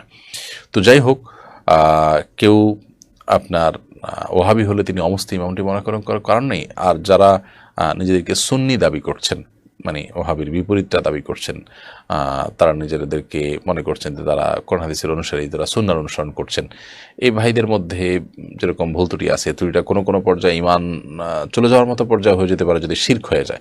বাকি সবাই তো সে পর্যায়ে না, নিশ্চয়ই অনেকে আছেন যারা আসলে শিরকের পর্যায়ে যান নাই, তারা আমাদের মুসলিম ভাই। সো এখানে কালিমা পড়ে ইসলাম গ্রহণ করার ইস্যু আসলে নেই, বা এটা প্রযোজ্য হয় না। এখানে যদি এরকম কিছু হয়ে থাকে সেটা দুর্ভাগ্য ছাড়া আর কিছুই নয়, এটা বাড়াবাড়ি ছাড়া আর কিছুই নয়। আল্লাহ তাআলা আমাদেরকে আমাদের পারস্পরিক যে মতপার্থক্যের জায়গাগুলো আছে, ভিন্ন মতের জায়গাগুলো আছে, সেগুলোকে আমরা সহনীয় পর্যায়ে দেখার তৌফিক দান করুন। আমরা যেন সেগুলোকে বাড়াবাড়ি করে সীমা ছাড়িয়ে না যাই এবং এটিকে হাস্যকর পর্যায়ে নিয়ে না যাই। আল্লাহ তাআলা আমাদের সবাইকে সে ধৈর্য সহ্য দান করুন এবং সেই বোধ শক্তি দান করুন। এমডি মনারুল ইসলাম, আপনি লিখেছেন নামাজ পড়া ছাড়া কি জান্নাতে যাওয়া যাবে? নামাজ পড়া ছাড়া জান্নাতে যাওয়া যাবে কিনা? একজন মানুষ ঈমান এনেছেন, ঈমান আনার পর নামাজের ওয়াক্ত হওয়ার আগে আগেই তিনি মৃত্যুবরণ করলেন, বা নামাজ পড়ার সুযোগ পাওয়ার আগে মৃত্যুবরণ করেন, তিনি জান্নাতে যেতেও পারেন। কিন্তু কেউ নামাজের সুযোগ পেয়েছেন, তিনি মুসলমান, অবলীলায় একটার পর একটা ওয়াক্ত নামাজ নষ্ট করছেন, এরপর তিনি জান্নাতে যাওয়ার প্রত্যাশা জোরালোভাবে করতে পারেন না। ইমাম আবু হানিফা রাহিমাহুল্লাহ সহ অনেক ইমামদের মতেই যদি কেউ ঈমান আনার পর নামাজ ত্যাগ করেন বা নামাজ অবহেলা করেন, কিন্তু তার ভিতরে নামাজ না পড়ার কারণে অপরাধ বোধ থেকে থাকে, তাহলে অবশ্যই তিনি অপরাধ বোধ যে আছে এই কারণে মুসলিম, এবং সেই হিসাবে আল্লাহ তাআলা চাইলে তার অপরাধ মাফ করে তাকে জান্নাত দিতে পারেন, সেই সম্ভাবনা থাকে। বাট কোরআন এবং হাদিসকে আমরা যদি অ্যানালাইসিস করি তাহলে দেখি যে ইচ্ছাকৃতভাবে ঠান্ডা মাথায় নামাজ ত্যাগকারী ব্যক্তি, তার জন্য জান্নাতের পথ অত্যন্ত কঠোর। এবং আল্লাহ তাআলা কোরআনে কারিমে বলেছেন যে জাহান্নামীদেরকে জান্নাতীরা কিয়ামতে যখন তারা জাহান্নামের আযাবে ভোগ থাকবে, তখন তাদেরকে জিজ্ঞাসা করবেন যে মা সালাকাকুম ফি সাকার, তোমাদেরকে জাহান্নামে কিসে নিক্ষেপ করেছে? তখন তারা বলবে ক্বালু লাম নাকু মিনাল মুসাল্লিন, আমরা নামাজই ছিলাম না, এই কারণে আমাদেরকে জাহান্নামে আসতে হয়েছে। এখান থেকে বোঝা যায় যে জান্নাতে যাওয়ার আশা করা সুদূর পরাহত যদি কেউ ইচ্ছাকৃত ঠান্ডা মাথায় নামাজ ত্যাগ করে। আল্লাহ তাআলার রহমত অনুগ্রহ হলে জাস্ট ইমানের ভিত্তিতে আল্লাহ তাআলা কাউকে চাইলে মাফ করে দিতে পারেন, সেটা অপশনাল। কিন্তু কোরআন হাদিস বলছে যে নামাজ ইচ্ছাকৃতভাবে ত্যাগ করা ব্যক্তি জাহান্নামে যাবে। সো আমাদের সতর্ক থাকতে হবে, এবং জান্নাতে যাওয়ার আশা করে বসে থাকলাম আর নামাজ পড়লাম না, এটা হলো এক ধরনের গাছ লাগিয়ে আরেক ধরনের ফসল আশা করার মতো। আখি আক্তার, আপনি লিখেছেন আলহামদুলিল্লাহ, আমি পরীক্ষায় অন্যটা দেখে লিখি না, কারণ আমি জানি এটা হারাম। কিন্তু অনেক সময় আমার আশপাশের লোকজন অন্য কাউকে প্রশ্ন করে উত্তর বলার সময় সেই উত্তরটা আমি শুনে ফেলি, আমি সেই উত্তরটা নিজের খাতায় লিখলে কেমন গুনাহ হবে? ইচ্ছার বাইরে যদি এরকম হয় যে আপনি জেনে গেছেন, এখন জেনে যাওয়ার পরে আপনি তো আর ভুল লিখবেন না, তাহলে সেটা আপনার জন্য জায়েজ হতে পারে। কিন্তু আপনি ইচ্ছাকৃতভাবে কারোর খাতা দেখবেন না, সেটাই হলো মূল বিষয়। আপনি কারোর খাতা দেখছেন না, দেখেননি, কিন্তু আপনার জানা হয়ে গেছে যে কোনোভাবে আপনি লিখেছেন, আশা করা যায় কারণ আপনি গুনাহগার হবেন না। এরপরে সঞ্জারা রিয়া, আপনি লিখেছেন আমার 2টা ভাই সোমবার বৃহস্পতিবারে মারা যায়, এই জন্য আম্মু নিয়ত করেন এই 2 দিন সপ্তাহে রোজা রাখবেন। প্রশ্ন হলো ঋতুস্রাবের সময় এগুলো তো রাখতে পারেন না, এই রোজাগুলো রাখার নিয়ম কি? তাছাড়া ওনার অনেক ভাঙতি রোজা বাকি, ভাঙতি রোজা থাকলে সেগুলো আগে রাখতে হবে, সেই রোজাগুলো আগে না রেখে তিনি অন্য কোনো রোজা রাখাটা তার জন্য সমীচীন হবে না। কারণ হলো ফরজ রোজা রেখে তার জন্য নফল রোজা রাখার সুযোগ নেই। এমনিতে সোমবার বৃহস্পতিবার রোজা রাখা সুন্নাত, নবী সাল্লাল্লাহু আলাইহি ওয়াসাল্লাম সেটা রাখতেন এবং সে নিয়তে রাখলে তার সওয়াব হবে। সন্তান মারা গেছে সেজন্য আসলে ওই দিন রোজা রাখার বিশেষ কোনো তাৎপর্য শরীয়তের দৃষ্টিকোণ থেকে নেয়। তারপর তিনি তাদের সন্তানদের মাগফিরাতের জন্য তিনি রোজা রাখতে চাইলে সেটা একান্তই তার ব্যাপার, কিন্তু এটাকে শরিয়ার অংশ বা অপরিহার্য অংশ বানিয়ে ফেলা উচিত হবে না। আর যখন মাসিক হবে তখন তার জন্য রোজা রাখা নাজায়েজ এবং গুনাহের কথা, সো ওই সময় তিনি কোনো অবস্থাতে রোজা রাখবেন না। এরপরে অর্পি আপনি লিখেছেন, আমি রোজা অবস্থায় ঠোঁটের চামড়ার ক্ষুদ্রাংশ গিলে ফেলার আশঙ্কা করছি, এমন অবস্থায় আমি রোজাটি সম্পন্ন করেছি, এখন কি রোজাটি পুনরায় কাজা করতে হবে? এছাড়াও অনেক সময় রোজা রাখা অবস্থায় মুখের মাঝে মাঝে নাক দিয়ে টক পানি চলে আসে, যা ফেলার জন্য বুঝে ওঠার আগেই ভিতরে চলে যায়, এমন রোজাসমূহ রাখা সত্ত্বেও কি পুনরায় তা কাজা করতে হবে? বনর্পিতা, না, এরকম রোজা আপনাকে কাজা করতে হবে না। আপনার ঠোঁটের চামড়া আপনার ইচ্ছার বাইরে খসে পড়ে যদি পেটে চলে যায়, ইনশাআল্লাহর কারণে আপনার রোজা ভঙ্গ হবে না।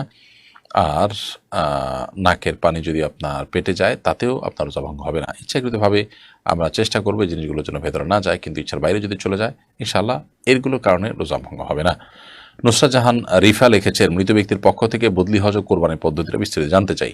মৃত ব্যক্তির পক্ষ থেকে বদলি হজ করতে পারেন যদি তিনি ওসিয়ত করে যেয়ে থাকেন যে আমি হজ করতে যদি না পারি আমার সম্পদ থেকে তোমরা হজের ব্যবস্থা করবে, তখন তার পক্ষ থেকে বদলি হজের ব্যবস্থা করা ওয়াজিব সন্তানদের উপর। আর যদি তিনি সেটা না করে যান, এমনিতেই সন্তানরা সব প্রণোদিত হয়ে তার পক্ষ থেকে হজ বা সন্তান বা আত্মীয়স্বজন কেউ স্বপ্রণোদিত হয়ে যদি তার পক্ষ থেকে বদলি হজের ব্যবস্থা করেন তো সেটা করতে পারেন। এক সাহাবী তা নবী সাল্লাল্লাহু আলাইহি ওয়াসাল্লামকে জিজ্ঞাসা করেছেন তার মা সম্পর্কে যে হে আল্লাহ রাসূল, আমার মা মারা গেছেন, আফা আহুজ্জু আনহা, আমি কি তার পক্ষ থেকে হজ করতে পারি? নবী সাল্লাল্লাহু আলাইহি ওয়াসাল্লাম বলেন, নাম, হ্যাঁ তুমি করতে পারো। তো এই জন্য মৃত ব্যক্তির তরফ থেকে বদলি হজ করা যায়। ঠিক একইভাবে কোরবানিও করা যায়। নবী করিম সাল্লাল্লাহু আলাইহি ওয়াসাল্লাম ইব্রাহিম আলাইহিস সালামের পক্ষ থেকে কোরবানি করেছেন, তিনি মৃত, তো মৃত ব্যক্তির তরফ থেকে কোরবানিও করা যায়, হজও করা যায়। আতহারুল ইসলাম মানিক আপনি লিখেছেন, কোথাও পানি নাই, শরীর পাক করার মতো কোনো ব্যবস্থা নেই, নামাজের সময় হয়ে গেছে, এখন নাপাক অবস্থায় নামাজ আদায় করা যাবে কি না? যদি কোথাও পানি না থাকে, আশেপাশে দীর্ঘ পথ খুঁজেও পানি পাওয়ার কোনো সম্ভাবনা না থাকে, পুরো 1 মাইল এরিয়ার মধ্যে আপনি কয়েক মাইল এরিয়ার মধ্যে পানি পাওয়ার সম্ভাবনা যদি দেখেন যে নাই, ক্ষীণ হয়ে গেছে, তখন আপনি তায়াম্মুম করে নামাজ পড়বেন। নাপাক অবস্থায় নামাজ পড়বেন না, বরং তায়াম্মুম করে নামাজ পড়বেন। মাটি বা মাটি জাতীয় কোনো বস্তুতে হাত দিয়ে আপনি মুখ এবং হাত মাসা করে তারপর আপনি নামাজ পড়বেন। তোহা জান্নাত আপনি লিখেছেন, মাগরিবের সময় ঘরের সামনের দরজা খোলা রাখতে হয় এবং পেছনের দরজা বন্ধ রাখতে হয়, ধারণা কতটুকু যুক্তিযুক্ত? না, এর সাথে কোরআন হাদিসের কোনো সম্পর্ক নেই, এটি নিছকই আমাদের মন গড়া ধারণা মাত্র। মাগরিবের সময় সামনের দরজা খোলা রাখতে হয়, পিছনের দরজা বন্ধ রাখতে হয়, বা সামনেরটা বন্ধ পিছনের খোলা রাখতে হয়, এরকম কোনো কথা নেই। তবে এটা ঠিক যে সন্ধ্যার সময় বাচ্চাদেরকে, শিশুদেরকে বাহিরে বিচরণ করতে দেওয়া উচিত নয়, বাইরে নিয়ে যাওয়া উচিত নয়। এই সময়গুলোতে দুষ্ট জিন বা শয়তানের অনেক বেশি বিচরণ হয়ে থাকে, বাচ্চাদের ক্ষতির কারণ হতে পারে। এই জায়গা থেকে হাদিসে বাচ্চাদেরকে এই সময়টাতে বাসার বাইরে রাখতে নিষেধ করা হয়েছে। এর বাইরে আপনার দরজা এটা খোলা যাবে ওটা খোলা যাবে না এমন কোনো কথা বলা নেই। এরপরে প্রশ্ন করেছেন নাজমুন সুলতানা, আপনি লিখেছেন, কোনো ব্যক্তির প্রচুর পরিমাণ ঋণ থাকলে তার কি কোরবানি দেওয়া জায়েজ আছে? অপারগ হলে কি করা উচিত? প্রচুর পরিমাণে ঋণ যদি কারোর থাকে এবং ঋণের জন্য প্রেশার আছে ঋণ পরিশোধের জন্য, তাহলে সেক্ষেত্রে তার কোরবানি না দিয়ে ঋণ পরিশোধ করাকে অগ্রাধিকার দিতে হবে। তার জন্য ঋণ না দিয়ে কোরবানি দেওয়া জায়েজ নাই। আর যদি ব্যাপারটা এরকম হয় যে ঋণের যে দায়িত্ব সেটা তিনি আদায় করার জন্য কোনো সিস্টেমের মধ্যে তিনি আছেন, সেটা তিনি আদায় করবেন এবং কিস্তিতে দিয়ে যাচ্ছেন নিয়মিত, কোনো অবহেলা নেই, এবং সেটা এখনই দিয়ে ফেলতে হবে এরকম নয়, দায়নি মুআজ্জাল নয়, বরং সেটি সময় নেওয়া আছে, আপনি সেই হিসেবে দিচ্ছেন, তাহলে সেক্ষেত্রে আপনি অবশ্যই কোরবানি দিতে পারেন অন্য টাকা দিয়ে। তাহলে যে ঋণটা ধরুন আপনি ধার করেছেন, টাইম ওভার হয়ে গেছে, পাওনাদারের প্রেশার আছে কিন্তু আপনি দিচ্ছেন না, ঘোরাচ্ছেন, এরকম যদি হয় তাহলে সেক্ষেত্রে সেটার কথা ভিন্ন। সেটা যদি আপনার প্রেশার যদি থাকে তাহলে আপনার কোরবানি না দিয়ে ওই দেনা পরিশোধ করতে হবে। এরপরে জম্মু শেখ এআডি থেকে আপনি লিখেছেন, একজন নারী আমার স্বামীর সাথে পরকীয়া করছে, কাউকেই ওরা ভয় পায় না, আমার এখন স্বামীর প্রতি ঘৃণা জন্মে গেছে। ঘৃণা আর অবিশ্বাস নিয়ে তার সাথে থাকা কি ঠিক হবে? তবে ও আমাকে অনেকবার ছেড়ে দিতে বলেছে। আমি চলে গেলে সে ফিরবেও না। দুটো মেয়ে আছে, কি করব, পরামর্শ দিবেন? বোন, প্রথম কথা হলো, এই ধরনের পরিস্থিতিতে আপনার পারিবারিক অবস্থা, তার পারিবারিক অবস্থা, সামাজিক অবস্থান এবং সক্ষমতা, সামর্থ্য, এসবগুলোকে অ্যানালাইসিস করে, এগুলো সবগুলোকে বিবেচনায় এনে পুরো পরিস্থিতিটাকে সামনে রেখে সিদ্ধান্তে আসতে হবে। এই জন্য এ ধরনের সংক্ষিপ্ত ভাষণের প্রশ্ন উত্তরে আসলে এই বিষয়ে আপনাকে প্রশ্ন উত্তর দিয়ে আমি সমাধান দেওয়া বা সুস্পষ্ট পরামর্শ দেওয়া আমার জন্য কঠিন।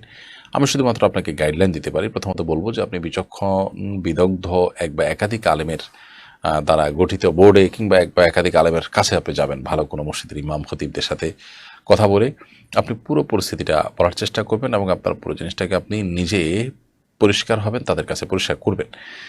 এরপর আমি বলতে চাই যে যদি আপনার এখান থেকে ডিভোর্স নিয়ে আপনার অন্যত্র বিয়ের সম্ভাবনা খুবই ক্ষীণ থাকে এবং সেটা না হলে আপনার জন্য কষ্টের কারণ হয়, তো এই পাপিষ্ঠ স্বামীর সঙ্গে আপনি ঘর করে চলে গেলে আপনার সম্পর্কটা হারাম হবে না, কিন্তু অবশ্যই পাপিষ্ঠ স্বামীকে ত্যাগ করে যাওয়ার কোনো স্কোপ থাকলে এটা আপনার চেষ্টা করা উচিত।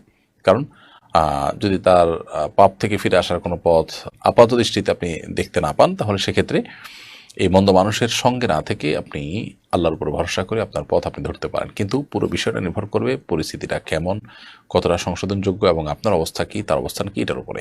তো এই জন্য এ বিষয়ে আপনি আরেকটু সময় নিয়ে পরামর্শ করে তারপর আগাবেন।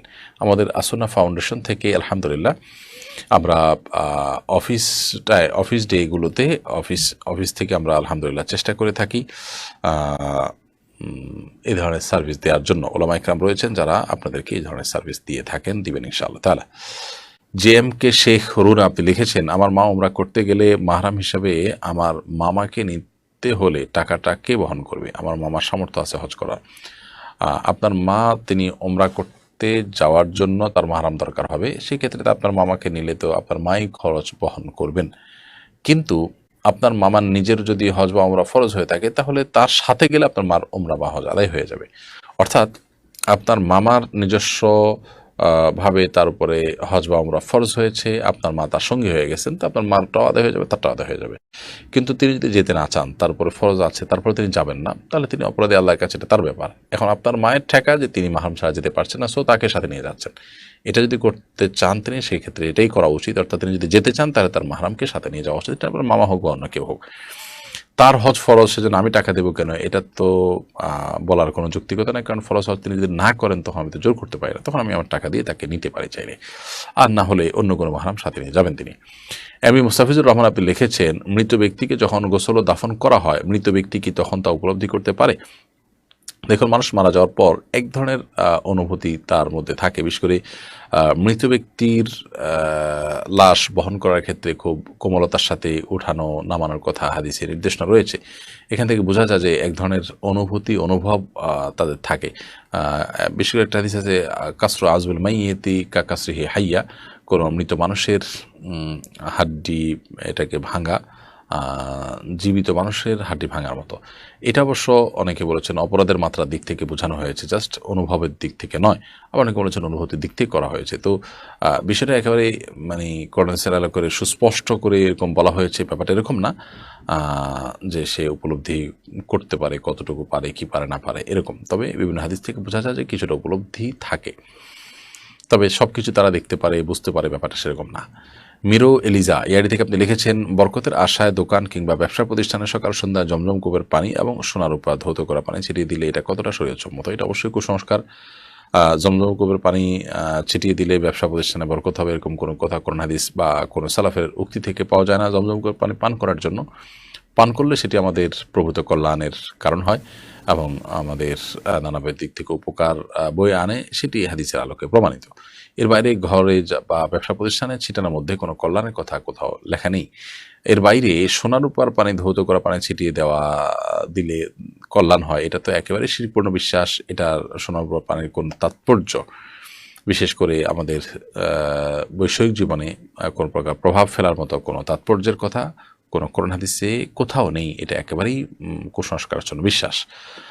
শামীম ইয়ারা স্মৃতি আপনি লিখেছেন মায়ের পায়ে নিচে আপনার প্রশ্ন তো একবার দিয়েছি। নূর নাহার আপনি লিখেছেন আমি নিয়ত করেছিলাম আমি ও আমার স্বামী হজ করব। এখন যদি হজ করতে না পারি তাতে কি গুনাহ হবে? নিয়ত করেছেন কিন্তু হজের সামর্থ্য হয় নাই, তো এর কারণে গুনাহ হবে না, বরং আপনি যে নিয়ত করেছেন পাক্কা যে আল্লাহ তৌফিক দিলে আপনি করবেন, কিন্তু আল্লাহ তৌফিক দেন নাই, তো নিয়ত যে পাক্কা ছিল চেষ্টাও করেছেন কিন্তু করতে পারলেন না, এর কারণে আল্লাহ তাআলার কাছে সওয়াব পেয়ে যাবেন, সেটা বরং জোরালোভাবে আশা করা যায় ইনশাআল্লাহ তাআলা।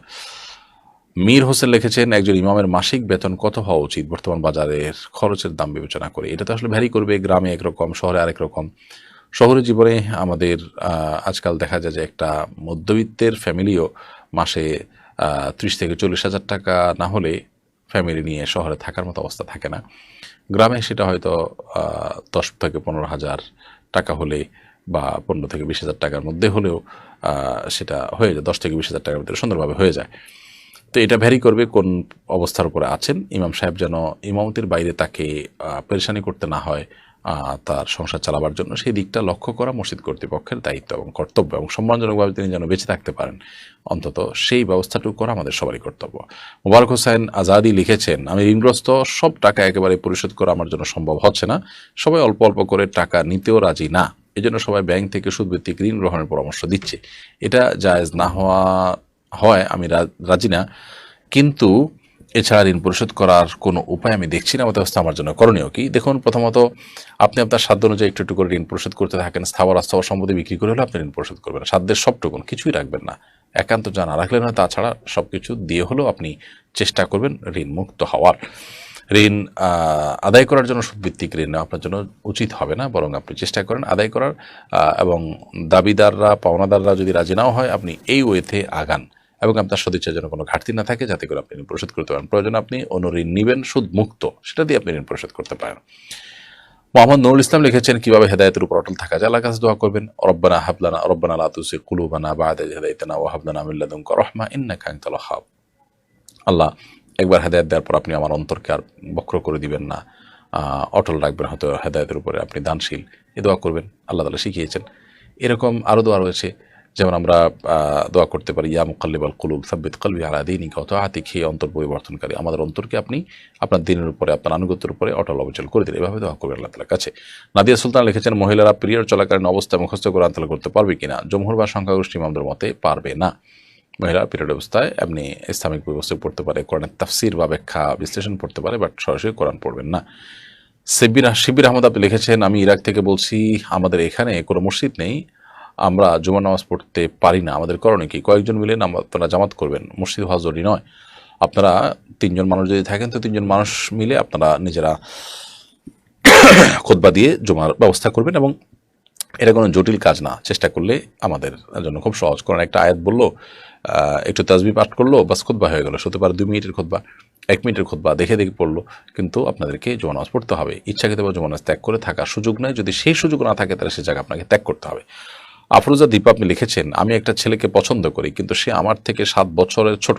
ছেলেটিও পছন্দ করে, পরিবার ও বয়সের কথা চিন্তা করে কেউ কাউকে বলতে পারছি না, কিন্তু দুজনেই খুব কষ্ট পাচ্ছি। এখন আমাদের কি? ছেলেটা এবার এইচএসসি পরীক্ষা দিয়ে এবং আমি মাস্টার্স শেষ করেছি। দেখুন, বিবাহর আগে এ ধরনের সম্পর্ক, রিলেশন, তথাকথিত পছন্দ করা করি, এই জিনিসটা থেকে আমাদের বেরিয়ে আসতে হবে, এটা হারাম। যেহেতু আপনার কেউ কাউকে বলতে পারছেন না, এজন্য দুজন দুজনের পথে থাকবেন এবং একজন আরেকজনের সাথে কোনো প্রকার যোগাযোগ করবেন না, অপেক্ষা করবেন। পারিবারিকভাবে যদি সেরকম সুযোগ থাকে করবেন, আর না হলে এটা শয়তানের ধোঁকা, আপনাদেরকে শয়তান হারামের দিকে নিয়ে যাওয়ার চেষ্টা করছে। এখান থেকে আল্লাহর জন্য ত্যাগটা করবেন, আল্লাহর জন্য ত্যাগ, আল্লাহর জন্য ভালোবাসা, এটা ইমানের দাবি। এটুকু করতে না পারলে আপনি কোন মুখে আল্লাহর কাছে জান্নাত চাইবেন? এরপরে ওয়াফিয়া সরকার লিখেছেন প্রেগনেন্সিতে হঠাৎ কোনো কারণে ব্লিডিং হলে কি নামাজ পড়া যায়? আশা করি উত্তর পাবো। প্রেগনেন্সিতে যদি হঠাৎ করে ব্লিডিং হয় আপনি নামাজ পড়বেন, ওটা অসুস্থতা, ওই অবস্থা নামাজ আপনার জন্য প্রযোজ্য। গোলাম রাব্বি আপনি লিখেছেন বাবরির চুল কাটা বা সাইজ করার বিষয়টি একটু বলবেন প্লিজ। কানের সাইড দিয়ে কাটা যাবে নাকি কান কাটা যাবে না? কান বরাবর বা কাঁধ বরাবর, ঘাড় বরাবর, আপনি কান এবং ঘাড়ের মাঝামাঝি এবং ঘাড় বরাবর, কান বরাবর 3 ভাবে রাখতে পারেন। যেখানে রাখেন সমান করে কাটবেন, এটা জায়েজ আছে। এমনি টিপু আপনি লিখেছেন দুঃস্বপ্ন থেকে বাঁচার আমল বলবেন। ভাই টিপু, দুঃস্বপ্ন থেকে বাঁচার জন্য প্রথমত এগুলো অনেক সময় হয়ে থাকে ডিপ্রেশনের কারণে, সেজন্য ডিপ্রেশন থেকে মুক্ত থাকার চেষ্টা করবেন। আরও বিভিন্ন পরামর্শ রয়েছে।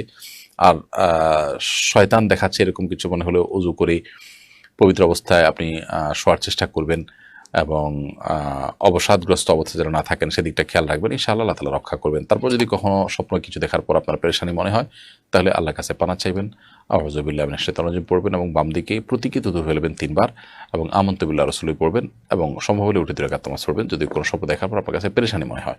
বাকি এই ধরনের স্বপ্ন যেন না দেখেন সেজন্য অজু করে আল্লাহর কাছে পানা চেয়ে তারপরে ঘুমাবেন। ইনশাআল্লাহ বিদিন আল্লাহ তাআলা রক্ষা করবেন। প্রিয় দর্শক, দেখতে দেখতে অনুষ্ঠানের একেবারে শেষ প্রান্তে আমরা চলে এসেছি। সময় হয়েছে আমাদের বিদায় নেবার। ইনশাআল্লাহ বিদিনা যদি আল্লাহ তাআলা আমাদেরকে ভালো রাখেন, নিরাপদে রাখেন, আগামী সপ্তাহে একই সময় আবার দেখা হবে। সে পর্যন্ত আল্লাহ তাআলা সবাইকে ভালো রাখুন, নিরাপদে রাখুন, সুস্থ রাখুন এবং কোরআন এবং হাদিসের আলোকে আমাদের জীবনকে আলোকিত করার তৌফিক দান করুন, তাকওয়ার পথে এগিয়ে যাওয়ার তৌফিক দান করুন। আজকে এই পর্যন্তই। বারাকাল্লাহু ফিকুম, জাযাকুমুল্লাহু খাইরান, ওয়াসসালামু আলাইকুম ওয়া রাহমাতুল্লাহি ওয়া বারাকাতুহু।